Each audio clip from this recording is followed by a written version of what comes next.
Hey guys, we're back with our next episode of Sryth, our fantasy text-based RPG. Last time, we were doing adventures in Merksville, and then they said if I bought a guild medallion, I could sell stuff for better, but wasn't that great. So we're going back to Western. Let me stop off in Trithik because I want to go to the blue door here to get um, my bonus experience. And then we'll get it back to Merksville and do some more adventures. And we'll explore some more if it's still good timing after these two. So we'll start with Flame Wilder. Imbach. The pyromancer turns and dashes into the alley, maneuvering through the narrow, rubbish-strewn lane faster and more nimbly than you would ever have posited to give the young man credit for. And thanks so much for hanging and joining me. Let's go.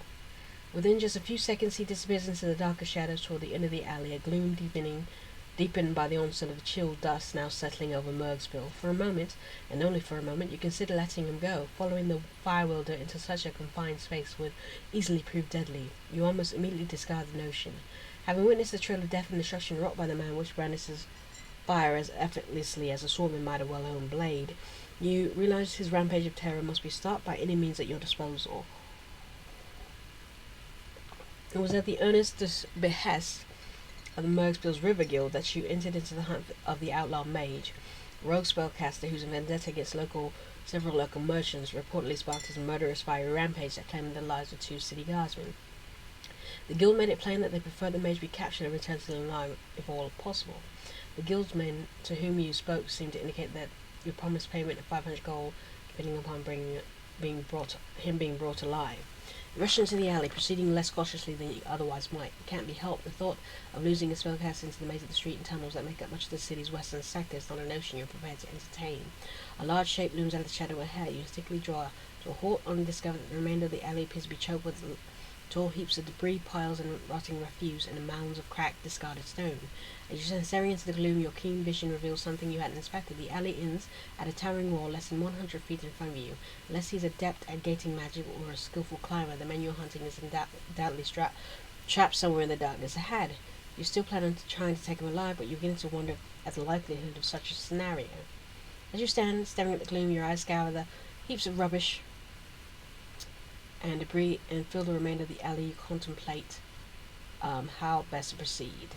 I mean, I never get to use shadow magic, so I'm doing that. You channel your power of shadow magic, and 1,000 shrill whispers instantly surge through your mind as several bands of gloom slither out of the edges of the alley and disappear into the darkness ahead. Several moments, a single terrified shriek rings out. You immediately rush to the end of the alley and discover, much to your satisfaction, the renegade spellcaster bound tightly in the iron grips of several writhing bands of shadow. The shadows, perhaps because of your arrival, suddenly realize they grasped the fire mage and slid into his surrounding darkness. Gasping loudly as he struggles to regain his breath, the young man collapses into a heap. He quickly attempts to stagger to his feet. Before he's fully risen, you're upon him, prepared to make certain he won't have a chance to call into service his deadly magical fire.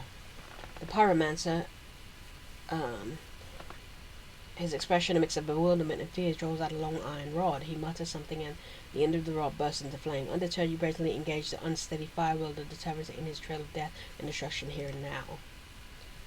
Subdue, because they want him alive, and we'll go for that. The mage slumps to the ground at your feet, struggling to draw breath. The dagger drops from his hand, and you instinctively kick the weapon to the side. Despite having suffered a severe beating, the fire-wielding spellcaster will most likely completely recover from his injuries. The pyromancer, and his face severely battered, slowly regains his feet, but it's nearly a minute before he's able to speak. I thought they'd have wanted me dead, he said, gasping out obvious reference to the River Guild. You know nothing of the fiends if you willingly enter into their employ. There's much that I can tell you about them, but what they've done and are still doing and will do, you just need to hear me out. The mage winces, places his hands on his hips and leans forward as he spits up blood at the ground and his feet before again turning his pleading gaze back at you. All I'm asking is you to hear me out. Okay, let's hear it. The instant you agree to hear him out, the mage steps back and throws at both hands 2 columns of thick grey smoke billow from the ground before him, out of which emerged a pair of towering fire elementals. The creatures are flying vaguely humanoid in shape, their very entwined fibre ablaze, standing of red flame surges towards you, projecting a wall of heat hot enough to see a flash, and as a fearsome elemental duo draw into within melee range, you shrewdly position yourself to face them one at a time. Alright, dead. The blaze terror hissed wildly as it dissipates into a pall of sweltered ash. There's no time to revel in victory, for you draw your next breath. The second of the fire elemental is upon you, lashing out at you with its woolly, flaming limbs.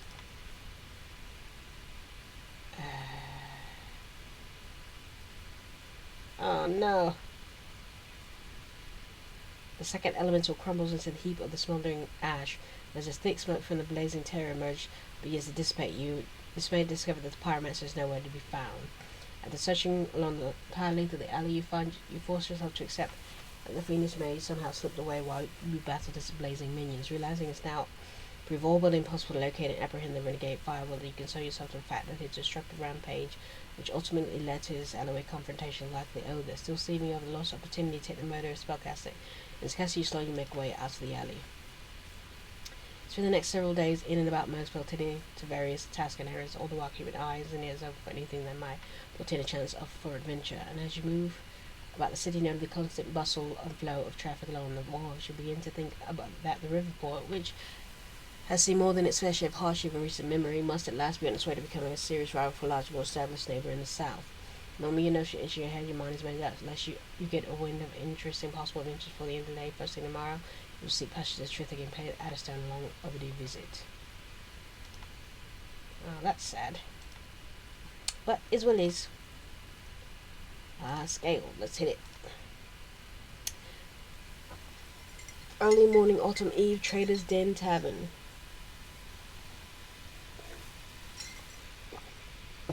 The man you've come here to speak with at the behest of Thane agents rises from the table and casts his withering gaze over the surly band gathered in the tavern's main room. It seems your stealthy effort to acquire the information necessary to expose the ring of thieves has been uncovered. The black-bearded fellow, his lips curled into his exaggerated sneer, turns back to you and claps his hands to the hilt of his sword. You're asking a lot of questions, he snarls, more than I'm willing to answer. I don't know your game, but I don't like being played for a fool. The bearded man seems about to speak when suddenly he lowers his head and his entire body shudders violently. Only seconds later, when he begins to look up, you're horrified to see the fiendish face of a Krogari, semi-mythical race of rat men that had long been thought to dwell in secret subterranean lair beneath the city of Trithik. A popular folklore has it that the rat men roam the streets of Trithik, the woodlands that surround it, under the cover of the night, implying the stealthy but vicious band of villainy, which most often includes thievery and murder. Most disturbing of all is a popular belief that Krogari are able to assume human form of their will and thus blend in the world of men to suit their own devious ends. It has been said that when killed, a Krogari will often assume its human guise, thus conceal its true nature even in death. Sightings of a Krogari roving in large bands after nightfall have been on the rise in and around the city of Pakro. In many of the sightings, witnesses claim the rat men have made no effort to conceal the true form. Okay. Quick combat. You step to the side and watch the mounting horrors all six of the remaining men's rapidly undergo transformations identical to that of the men now lying dead at your feet. Startling viciously, the half-dozen Krogari swarm toward you. How fun. A second. And the third. And the fourth. The Twister sight narrowly dodging the lunging attack of the fifth Krogari. The vicious ratman snarls a curse at you as you deftly counters as assault. The last Krogari, having apparently lost his nerve, turns and rushes toward the tavern back. You've only seconds to prevent the murderous creature's escape. Success! You leap to the top of the nearby table and spring forward, landing nimbly in front of the fleeing Krogari. The ratman shrieks in alarm and launches a lunging attack, savagely setting you with teeth and claw. The Krogari staggers back and collapses, leaving behind a wide, bloody smear on the wall, and he slumps to the floor. Spinning to your right, you suddenly find a mace-wielding Krogari charging at you. Oof, I'm not doing well. I think it's time for me to use an item here. That would be my elixir. Elixir. Ooh, I have 9 of these. Sweet. Quick combat. The second of the two Krogari snarls and lunges at you, the sword poised to strike. The interior of the trader's den is littered with the bodies of the slain Krogari. As you warily scan the room for any sign of imminent danger, your gaze falls upon the tavern keeper. The short, pudgy, middle-aged man stares in horror as the carnage strewn about his establishment. Realizing that the man may well have been involved with the Krogari, you boldly demand that he explain the presence of the rat man request that serves to send him into a panic. Babbling incoherently, the tavern keeper rushes behind a long wooden serving counter and fetches a vial of dark green liquid. Before you can dissuade, he brings the bottle to his lips, nods in your direction, and swallows the green fluid. Within seconds, he slumps to the floor dead. Wow, suicide! My humans are a loyal lot, snarls a low voice from somewhere behind you. You spin around and lock eyes with a particularly large Krogari standing on the far corner side of the room. The sinister rat man, a sword slung from his belt, casually adjusts his leather armor as he slowly shakes his head. You made a mistake coming in with your questions, he says, his eyes darting about the room across it, which are strewn the bloody remains of his kin. Tell the Thane that we're in larger numbers than he can even imagine, or allies won't be persuaded, but to threaten our time is coming. The Krogari suddenly holds up his right hand, revealing a thick black ring fitted on his claw-tipped forefinger. Almost at once, a wave of negative neural energy washes over you, buckling your knees as threatening to overwhelm your defenses. Shadow magic. Despite the debilitating intensity of the attack, you manage to change your power of shadow magic. Countless shrill whispers echo through your head as the longest shadows on the far side of the room suddenly peel away from the wall and warp themselves around the startled rat man. The neural energy attack ceases immediately, and as the shadow releases their grip on the Krogari and slithers back to the original positions, your foe draws several deep, ragged breaths. With startling agility, the Krogari loosens one of the long tables at the center of the room and sprints along its cluttered surface, rushing toward the tavern's back door. You've only a second to attempt to prevent its escape. The arrow pierces the left eye of the fleeing Krogari, eliciting a painful shriek from the rat man. Despite the strap protruding from the leg, the Krogari stumbles off the end table and out the tavern. You immediately rush after him. The rest of the tavern's door is spilling into the narrow alleyway. Less than a dozen yards along the rubbish-strewn corridor, you discover the lifeless body of the Krogari. You first suspect your arrow might have struck an artery, where it had killed him, but upon closer examination, you spot the end of a crossbow bolt protruding from his left side. Realizing that someone must have shot him almost the instant he exited the tavern, you scour the alley for any sign of the mysterious killer, but to no avail. It seems that the slain Krogari had an enemy eager to exact vengeance, or perhaps an ally eager to sew up an undesirable loose end. A quick search of the body turns up the following.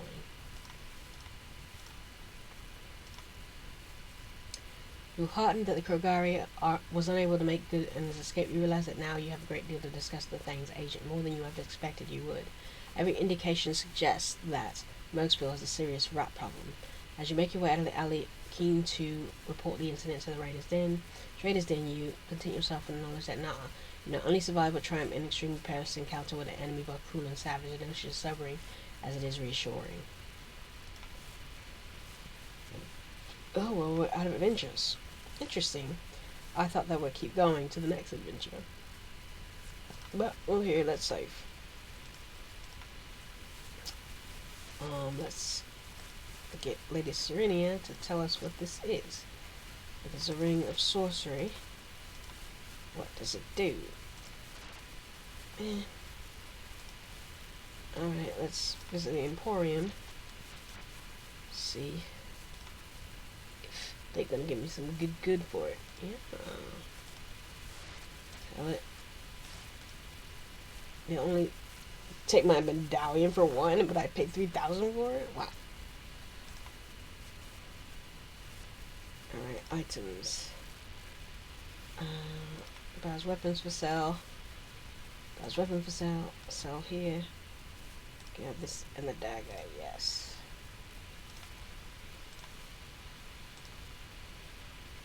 Alright. Leave the Emporium. So we've been to Tally's. We haven't been to the inn yet. So let's check that out. The Lost Crown is clean and respectable as any tavern in Merksville might hope to be. Its favorite haunt of the travelers passing through the riverport. The tavern keeper, Gilborn Surhelm, in an effort to retain his establishment's largely prestigious reputation, employs a pair of broad-shouldered men and swordmen by the name of Gistia. A broad-shouldered man and a swords woman. Hey! The mere presence of these fearsome trio serves to keep out much of the undesirable local element. The crown, as it's known, those who frequent the crowded common room, is usually thronged as soon as the sun sets. You heard rumors that this suggests Gilborn crafts elixirs which he then sells to adventurers. Okay, converse. Gilborn, a retired soldier, is nearly as large a man that he employs to keep peace in his reputable establishment. The white-haired, kindly man speaks to you for several minutes on a variety of subjects and is quite interested to hear about your more recent adventures throughout the kingdom. When you finish your account, Gilborn continues to eye you closely as if he's wanting to ask him about something. You've heard rumors that suggest Gilborn crafts elixirs which he then sells to adventurers. Ah, yes, I figured you'd get around to that, he says, winking. I'm quite afraid I'm clean out of them, though. I don't know when, if ever, I'll be able to get what I need to make them again. Perhaps I can come up with some new concoctions. We shall see. You know to tell the tavern keep that you will stop back some other time to see if he has any luck crafting more elixirs. Okay, talk to Gistia. Gistia, a short, thick woman with braided black hair, places her hands on her hips and sighs as she relates to you in accounts of her daily struggle to keep the sea of undesirables that flood Mergsville out of the tavern. Nice to know the folk like you would visit a little spot, Allison, she says, eyeing you curiously. Oh, yeah? You sense that Gistia is attempting to determine if there is more behind your visit to the Lost Crown than you have made apparent. No, just having a visit. Alright, trade office visits the North Bell Cooperage. The North Bell Cooperage, situated only stone throw from the northern bell that hangs on the upper end of Mergsville's quay, is a busy establishment. Several coopers, what is a cooper? And a handful of apprentices toil away in the bustling workshop, crafting the barrels that are used to transport all manner of goods aboard the vessels that navigate the River Trin. After taking a brief look around, you make your way out of the cooperage and back out the streets of the riverport. Alright, visit the town magistrate. More adventures. The magistrate is glad to see you, and he listens as you fill him in the details of your latest adventure. He tells you that between dealing with the daily events of growing Riverport and the demands of the River Guild, his time is all but spent. Adventures. Trip wins trouble. You learn that local payload merchant may have cause to fear for his life. Let's hit it. While paying a visit to the magistrate, he tells you that a friend of his, a payload merchant named Tribwin, came to him just this morning with a troubling and perplexing issue. I had no time to devote to his tale, said the magistrate, and it seemed rather fantastic at that, yet he left claiming that he felt his life might be in danger. If you paid him a visit, it would certainly have set his mind at ease, and mine as well. I would consider it a great favour, Allison. You tell the magistrate that you will gladly pay a visit to his friend, and the magistrate tells you that you will find Tribwin's place and set out for it at once. You meet Tribwin's Southsetter inside a small shop that sits between several large warehouses down next to the river. He's at first sceptical of your arrival, but when he learns that you've come at the behest of the magistrate, his mood completely changes, and he quickly apologizes. You'll forgive me, I beg, he says wearily. I haven't found sleep in almost 3 nights. Tribwin tells you that he is a payload merchant by trade, but who buys the bounty of local harvests and ships it down the river to buyers in the southern reaches of the kingdom. When you inquire about the nature of his trouble, he sighs deeply as if reluctant to tell you the story. He places both hands on his hips, nods, and begins to lay it all out. You learn that the trouble began 3 nights ago when he saw something while working on his storage cellar below the shop, something that he scarcely believed at the time, something he wished he had never seen. What is it? Uh-oh. Tribwin tells you that he had been in the cellar organizing a few payload shipments for the next day when the eerie feeling that he was being watched came over him. He turned quickly, only to be horrified by the sight that confronted him. Standing in 2 feet from him, we can only describe as a hulking, human-sized rat man. There was no Krogari, he says. I know they are certainly real enough. This was a savage beast, perhaps less human than rat. He nearly as wide as an ogre at the shoulders. You listen with great interest as Tribwin described the creatures having unmistakable foul odor and a mouth full of jagged teeth which the thick yellow ooze dripped. I've frozen out of terror, he says, and the beast just stood there staring at me. Then, quick as all that, he turned and slipped into the shadows and was gone. Tribwin tells you that he was afraid to mention the horrifying encounter to anyone, but he feared he might justify be thinking mad. However, he did ask his wife and his clerk, and their man Tremor, but neither of them had seen or heard anything. And then that Tremor has left town on a series of business errands, and he's quite glad to get away from the shop. The whole incident sat quite badly for the poor fellow, comments Tribwin. He wouldn't admit it to me, of course, but he's positively terrified by the story of what I'd seen. At the wife's urging, he went to see his friend the magistrate, and says that he's now glad that he did.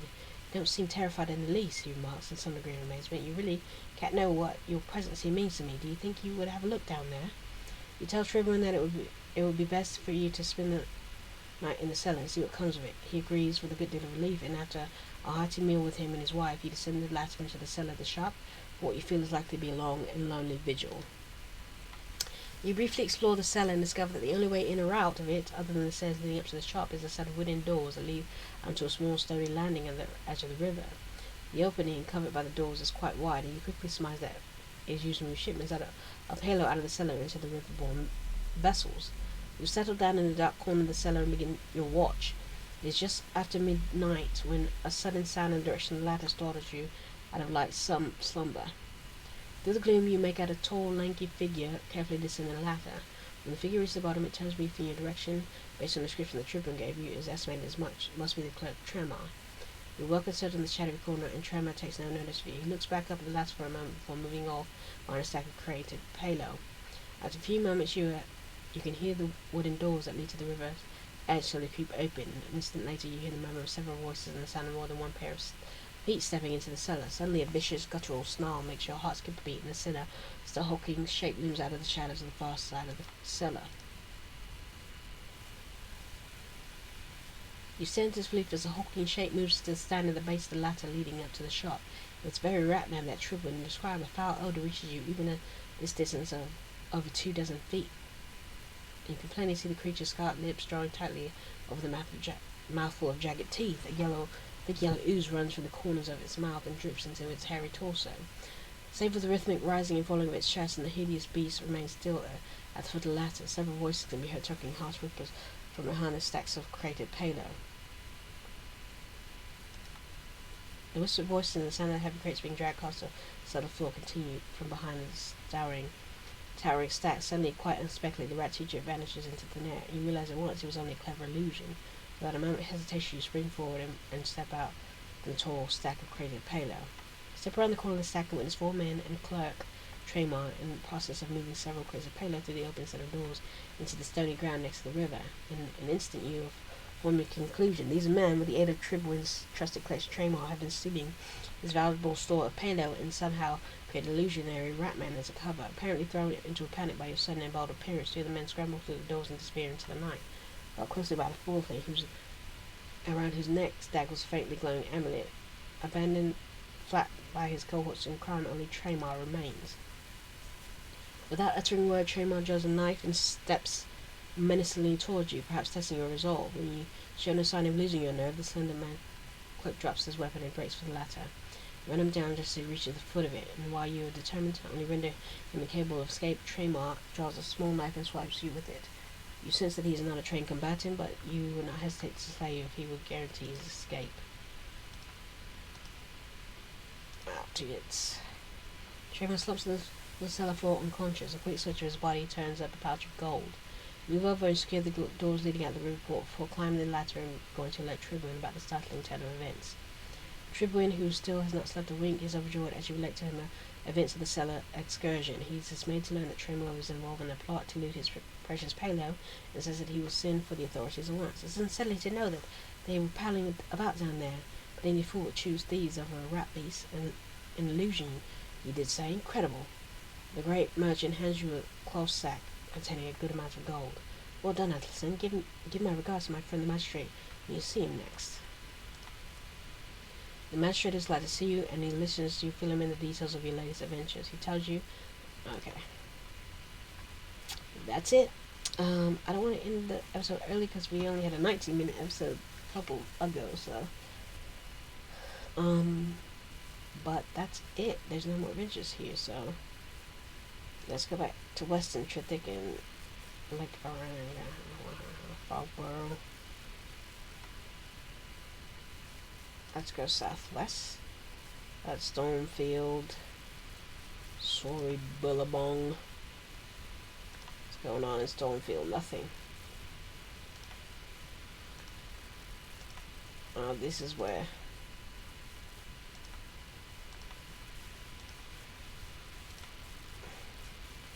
we helped them with the Merc.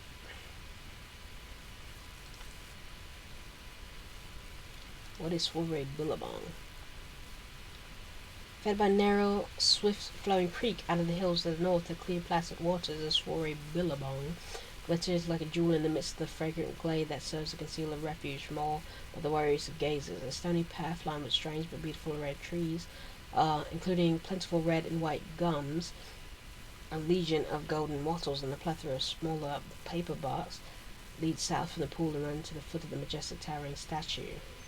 You immediately recognize the monument that honors Gregor, one of the age's most prolific, some would say illustrious adventurers.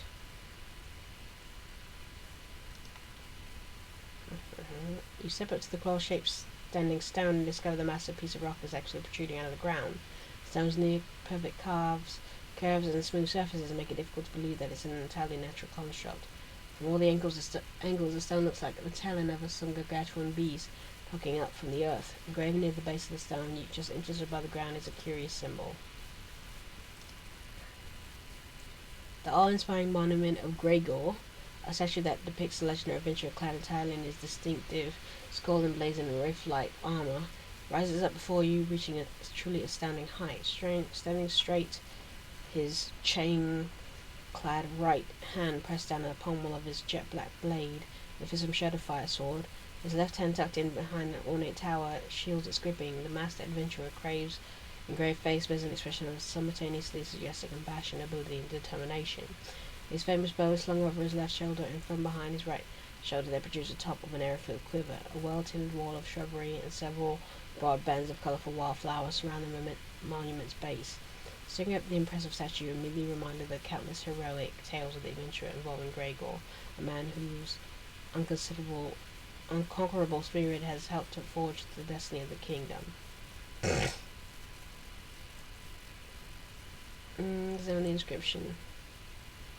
The inscription card below the bottom of the edge of one of the massive stone blocks supporting the towering statue seems to cryptically refer to the reward awaiting anyone to scale 150-foot monument. I guess. Let's go.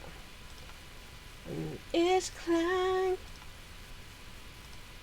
Have I climbed up here already? I feel like I have. 60 feet. 80 feet.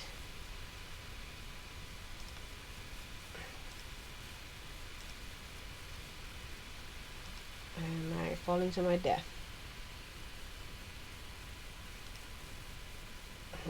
Just don't look down. Oh no.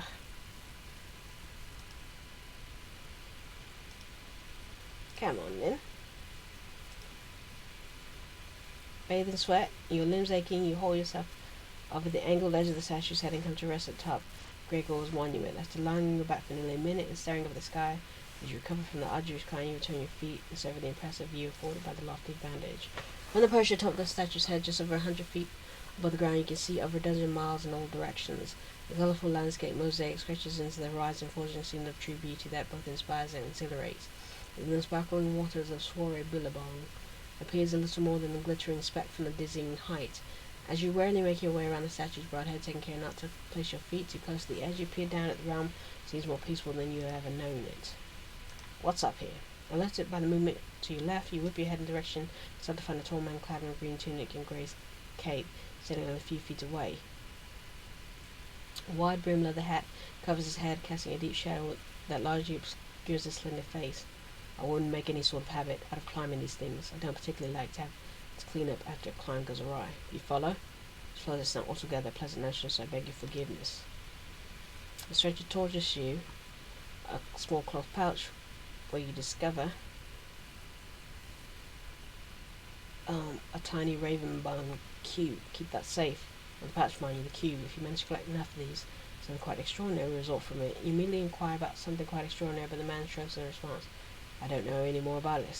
I suggest that you, because no one has yet collected enough of those little cubes. You're on your way with them, though. Extremely rare and valuable mineral known as ravenbow is believed to possess many mystical qualities. Okay. Okay. Stranger waves his hand, and a glowing blue glyph in the form of griffin silhouette appears directly in front of your feet. Step on that, and it'll take you back down the safest possible manner. Make certain to take care of yourself. For no particular reason you need to leave me here. You bid the stranger farewell and step into the glyph. Dazzling flash of blue light erupts from the glyph as you step into it, because you instinctively close your eyes to protect them from the intensity of the glow. A split second later, when your eyes spring open, you discover that you're once again standing on the ground next to the base of the monument. I see. Well, that's it. Let's go ahead and hit Hawklore so I can save. Is it? Alright, save. I think next time we'll try to do some of the things that people have been telling us to do. This includes that copperwood thing.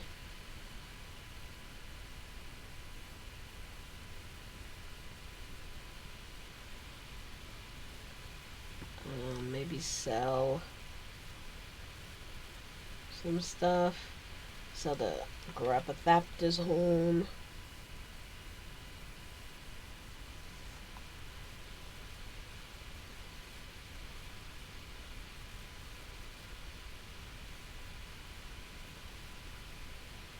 And stuff like that will be the thing we'll do next time before we look to another city for more adventures.